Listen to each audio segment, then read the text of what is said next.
Dala ko po ang pagbati ng aming iglesia, ang Grace Baptist Church of Los Baños, on behalf of the elders, and believe me, I still have to get to used to saying that. I have now fellow elders. So on behalf of the elders and the members, we greet you in the name of our Lord and Savior, Jesus Christ.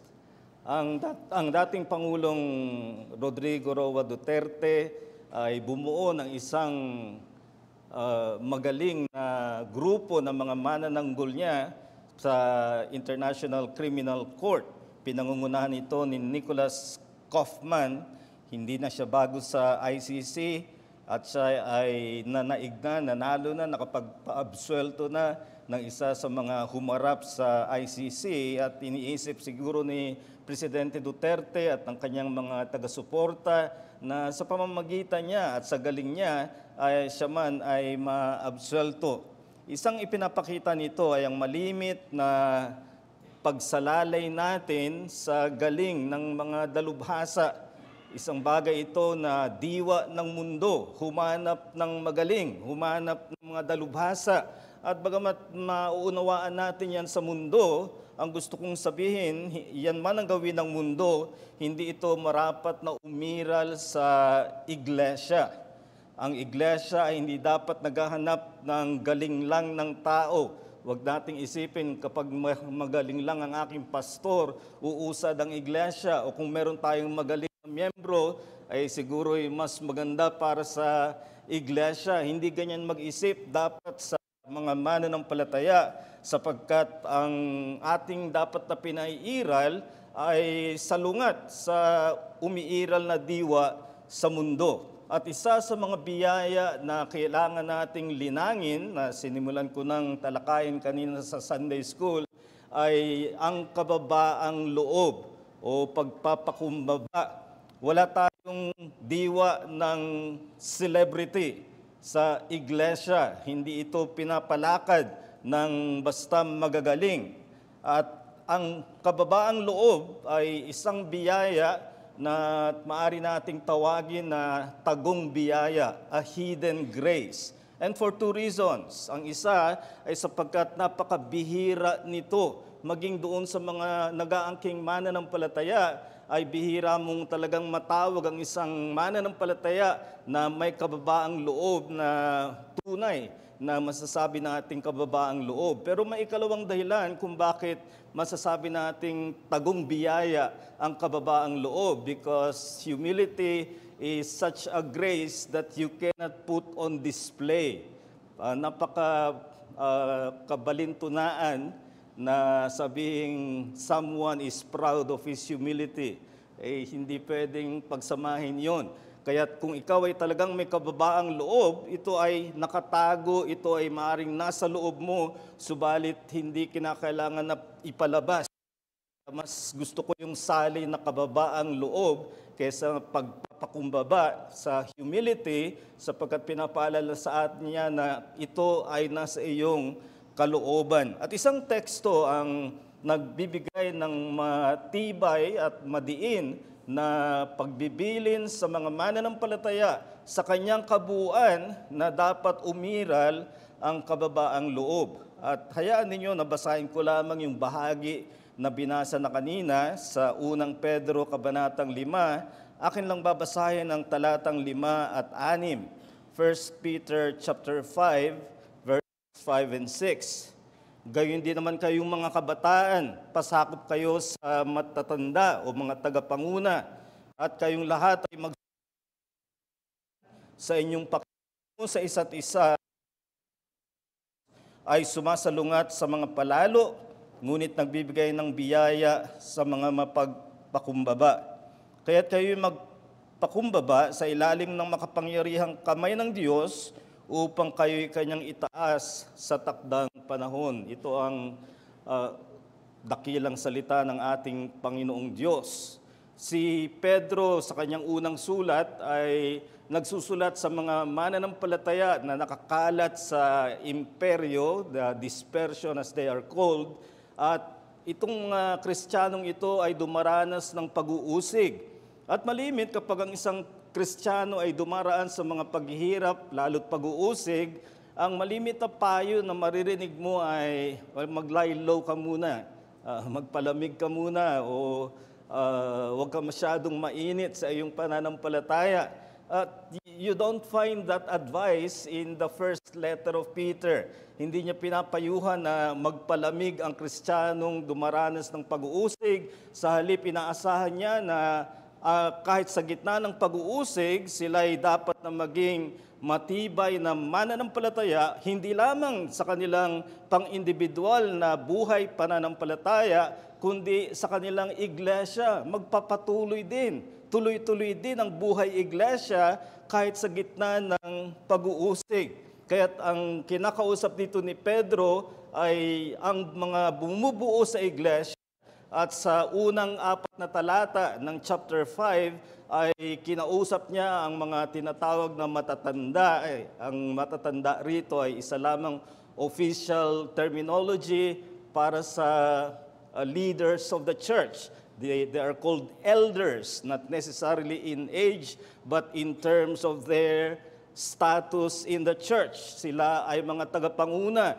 Kahit ang mga tagapanguna ay may kababaang loob na dapat ipairal sa kanilang pangunguna sa iglesia. At again, this is something that is rare.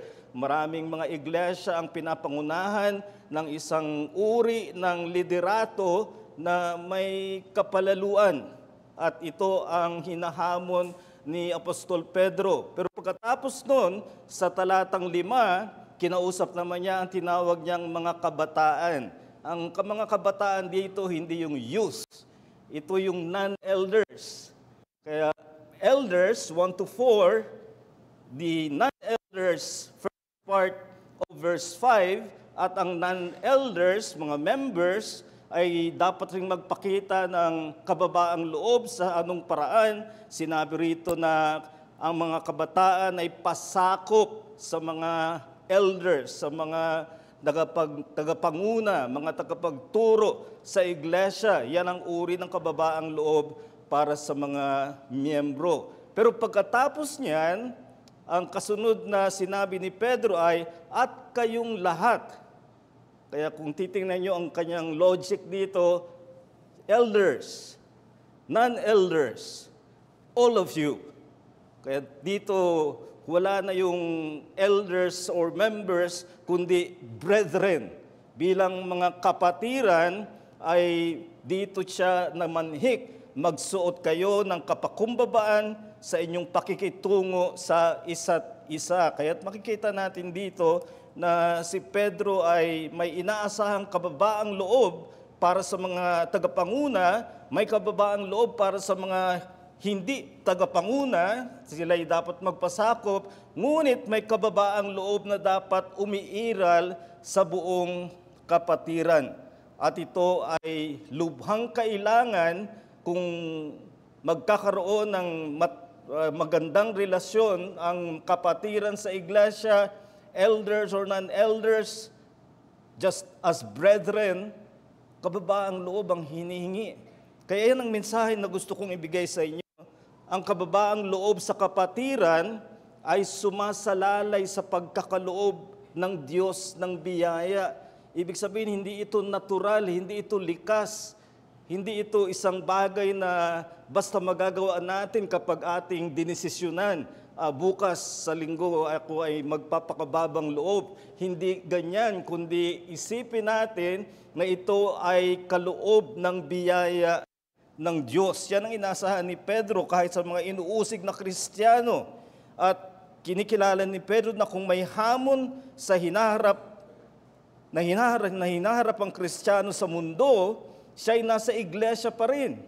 At doon sa iglesia, ano man ang kanyang dinaranas sa mundo, doon niya dapat maranasan ang mga biyayang hindi nararanasan sa mundo. At isa riyan ay ang kababaang loob sa isa't isa. Para madiin natin ito, gagawa ko ng 2 obserbasyon. Una, kahit ang mga mananampalataya ay likas na palaban sa kababaang loob, even believers naturally resist humility.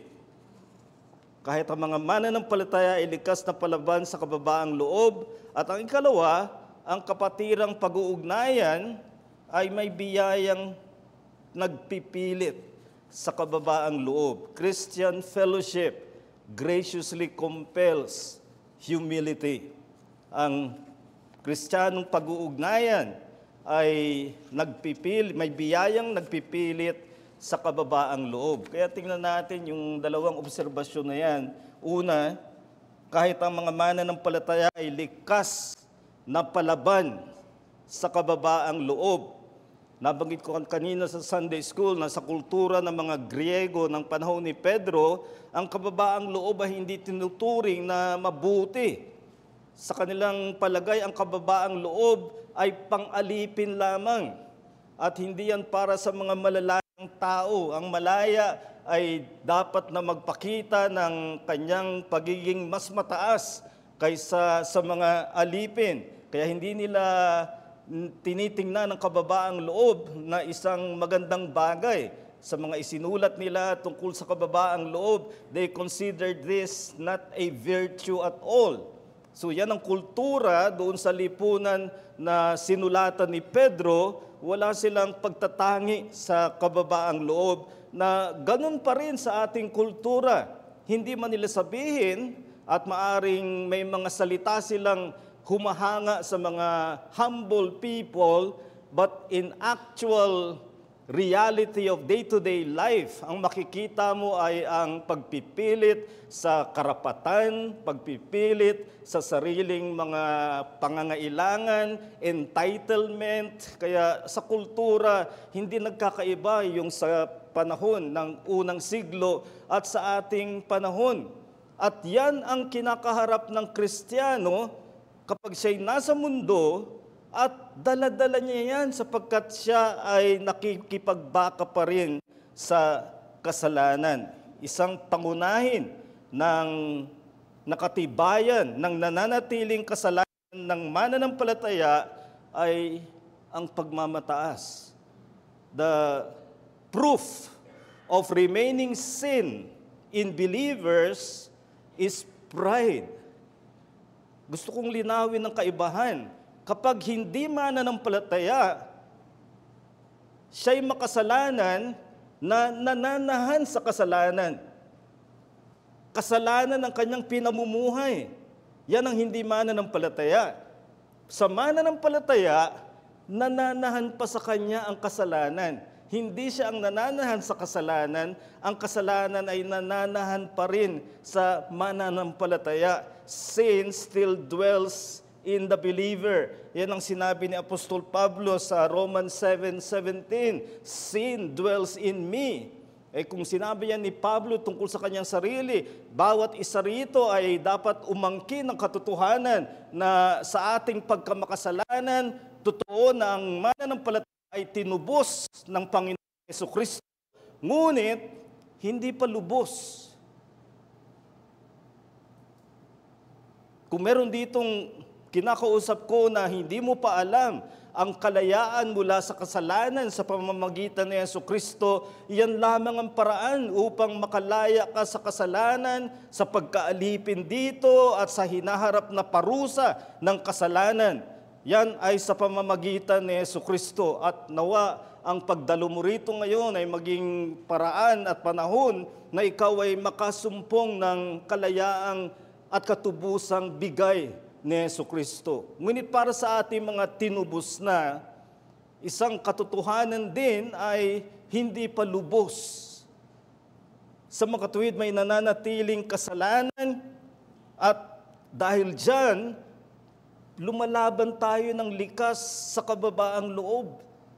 At yan ang pinapakita dito ni Pedro na kabaligtaran sapagkat sinitas niya mula sa lumang tipan ang sinabi na God resists the proud.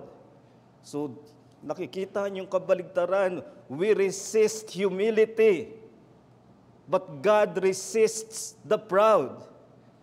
Nilalabanan natin ang kababaang loob, mahirap. Ngunit para sa Diyos, siya ay lumalaban sa palalo. ay maaari tayong saniba ng ating pribadong kalagayan. Sa mga panahon na tayo ay nag-iisa lamang, umiiral pa rin sa isip natin ang pagmamataas. Pero kapag tayo ay kasama ng kapatiran, diyan lalong nauudyok ang ating pagmamataas. Kaya nga dito natin dapat usisain ang sarili natin sa ating mga pakikitungo sa mga kapatiran kung may umiiral na pagmamataas. Alam niyo, sa larangan ng diplomasya, mas marami ang nagagawa ng tinatawag na back-channeling, yung mga nag-uusap ng lihim, hindi nababalitaan, at doon sila mas maraming na-accomplish na mga bunga. Alam mo, ang pinag-uusapan ng ceasefire sa Ukraine at Russia, marami rin ay back-channeling. Ibig sabihin, walang nakakabalita, walang nakakaalam, sikreto, at mas maraming nararating. Pero kapag dinaan sa press conference at iba pang mga publikong pangungusap, lalong nagkakagulo. At dito sa ating pakikitungo sa kapatiran, yan ang dinidiin ni Pedro, na sa iglesia may kababaang loob para sa mga tagapanguna, ngunit kahit ang mga tagapanguna ay lumalaban sa kababaang loob, may kababaang loob para sa mga miyembro, ngunit ang mga miyembro lumalaban sa kababaang loob. At ngayon, kayong lahat, sinabi ni Pedro, ay magbihis ng kababaang loob. Kaya ito ay panglahatan sa loob ng iglesia. Kaya ang hamon ko sa iyo rito ay bantayan mo ang mga lantad o kubli ng mga anyo ng pagmamataas sa kapatiran. Watch the obvious or subtle forms of pride with the brethren. Dalawang uri yung sinabi ko, merong lantad, yan yung madaling mahalata. Sa pananalita mo, binibigkas mo man o isinusulat, o sa panahon natin, ilagay mo sa post sa social media, at madaling makita ang kayabangan. At ito nga sinitas ni Pedro mula sa Proverbs 3:34, na sinabing sinali niyang God resists the proud. In the original citation, Proverbs 3:34, ang salita para sa proud ay the scornful. Scornful means mapanghamak. Ang isang mapanghamak, mababa ang tingin niya sa kanyang kapwa o sa kanyang kapatid. At kung minsan lalabas yan sa iyong pananalita, sa iyong pakikitungo. Kaya may mga pagmamataas na halata, kitang-kita. Pero, the irony is, we are even too proud to be obvious with our pride. So we choose the subtle forms. Mas pinipili natin yung hindi halata, yung mababalutan natin ng kababaang loob na anyo at pananalita. Ang tawag rin ni Pablo sa Colossians 2:18 ay false humility, huwad na pagmamataas. At tinutukoy niya yung mga tao na maraming inaangkin na espiritual na karanasan. Ito yung mga tao na nagsasabing sila'y nagkaroon ng malapit na relasyon sa Diyos, sila'y nanalangin at ang Diyos ay tumugon sa kanila, at marami silang aangkinin. Doon nga sa teksto ng Colossians 2:18, kasama na yung mga nag-aangkin pa na nakakasalimuhan nila ang mga anghel. But the point is, this is the kind of pride that is clothed in false humility. And you have different forms of false humility today. Maraming huwad na kababaang loob na may maskara ng paghihimagsik. At malimit, gagamitin nila ang salitang pinaglalaban ko ang aking prinsipyo, pero ang totoo ay ayaw nilang magpasakop. Ganyan ang false humility. Kaya nito rin ang salitang ginamit niya sa Colossians 2:23, false humility of will worship. Ang huwad na kababaang loob na sinasamba ang sariling kalooban. Sa kanila, my will first. Kapag naririnig mo na ang isang nagsasabing, ito ang inilagay ng Diyos sa akin na damdamin, galing ito sa Diyos. O yung iba ay talagang tahasang sasabihin, kinausap ako ng Panginoon at inilagay niya sa akin ang burden na ganito ang gawin. At kahit na anong pakita mo ng salita ng Diyos sa Biblia, itong sinasabi, hindi mo maaaring gawin yan, ay tuloy pa rin sila. Yan ang will worship. They can sound very spiritual. At ang tanong sa iyo ay, binabantayan mo ba yan? At isang pagbabantay ay ang araw-araw mong paghingi ng kapatawaran sa anumang pag-usbong ng pagmamataas sa isip man, sa pananalita, sa pakikitungo, sa iyong saloobin, sa iyong kapwa. Self-examination of any sin is a challenge, but self-examination of pride is almost impossible. But by the grace of God. Minsan may isang babae na lumapit sa dakilang mangangaral na si Charles Spurgeon, at ang sabi ng babae ay, ipinapanalangin ko na panatilihin kang mababang loob. I pray that you will remain humble.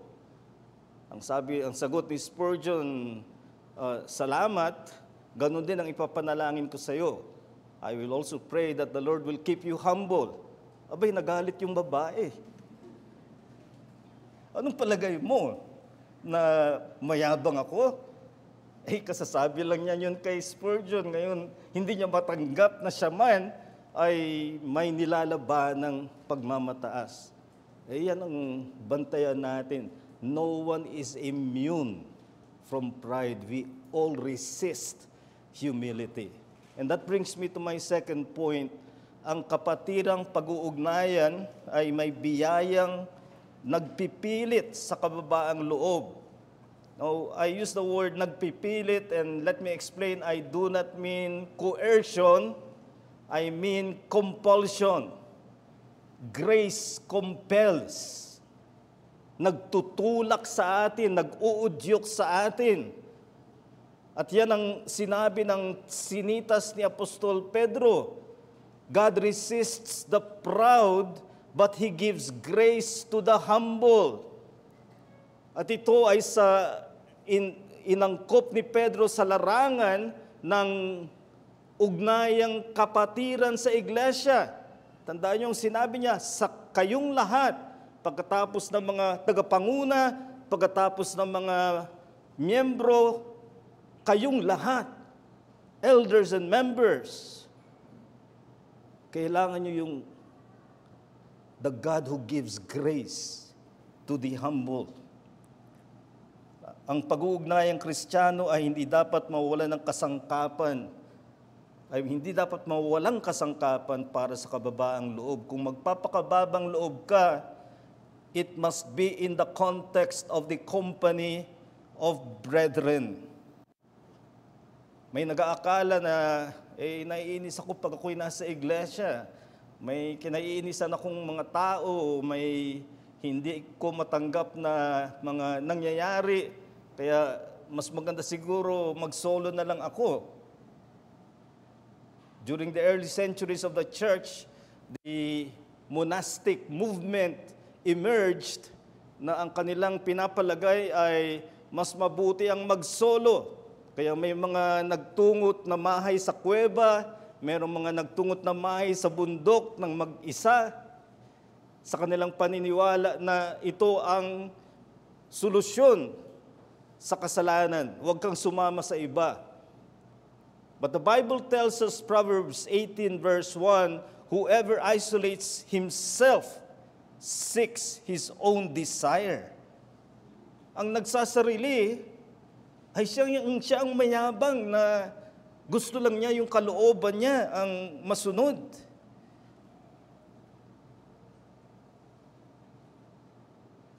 Kaya kapag tayo ay nasa samahan ng mga mananampalataya, diyan mo pinakabantayan ang pag-usbong ng pagmamataas, pero diyan din mahahasa ang kababaang loob.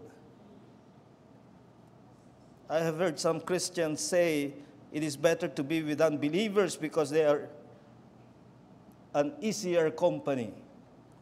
Buti pa yung mga hindi mananampalataya. Hindi ako sasabihan sa aking mga kasalanan.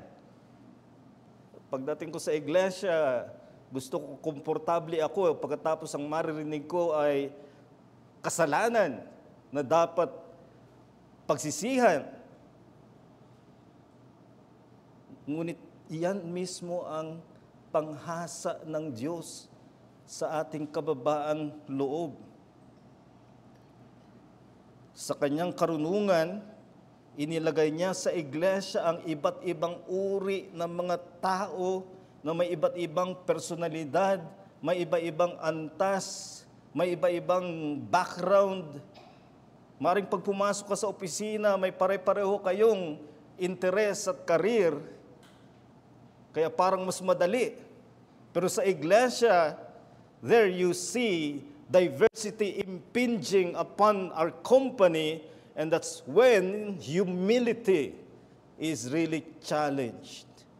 Kaya huwag nating maliitin ang ugnayan, ang pagtitipon, ang pagsasama ng mga mananampalataya. Yan ang karunungan ng Diyos. At isinama niya sa mga haligi sa unang iglesia, Acts 2:42, and they followed steadfastly the apostles' doctrine, fellowship, prayer, breaking of bread. Fellowship is a must. And when you are in fellowship, do not seek to be the star. Sa basketball, mahilig ako talagang gumamit ng ilustrasyon ng basketball. Basketball, as you know, is a team sports, but many times, it's the scorer who is most celebrated. But really, one hidden hero is the assist maker. Ang assist ay yung nagpapasa ng bola para madaling makashoot ang scorer. Pero ang madalas na maging star ay yung scorer. Will be the assist maker. Pass the ball. Let others shine. Yan ang hamon ng company of believers. So I challenge you, hanapin at linangin mo ang mga biyayang pangkababaang loob sa kapatiran. Seek and cultivate those graces for humility with the brethren. At ito ang sinabi na pangako ni Apostol Pedro, God gives grace because humility is grace. Sinabi ko sa Sunday school kanina, humility is not a program. Humility is not a formula. It's not about steps to take that once you get the 1, 2, 3, and 4, you become humble. No, humility is grace that God gives. And He gives in the context of our disciplines. And that includes church fellowship. At doon ka mahamon na magpakababang loob.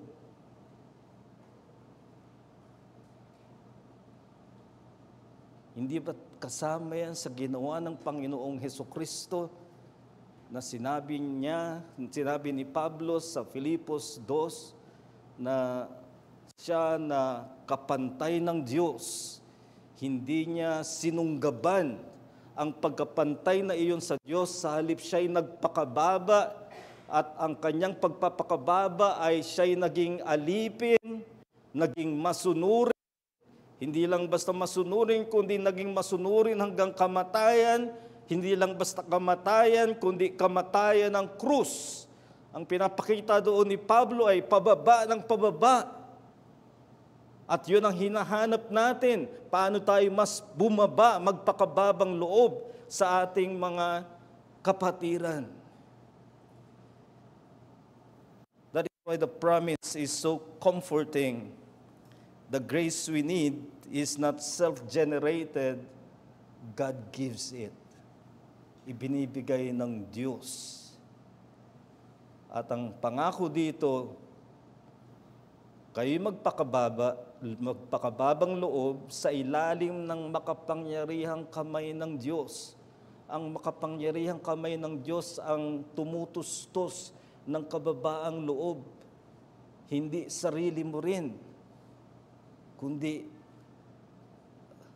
lalagay ka palagi doon sa iyong pakikipagniig sa Diyos, na iyong itinatangis ang iyong pagkamataas, ang iyong pagmamataas, ang likas na kayabangan ng ating puso.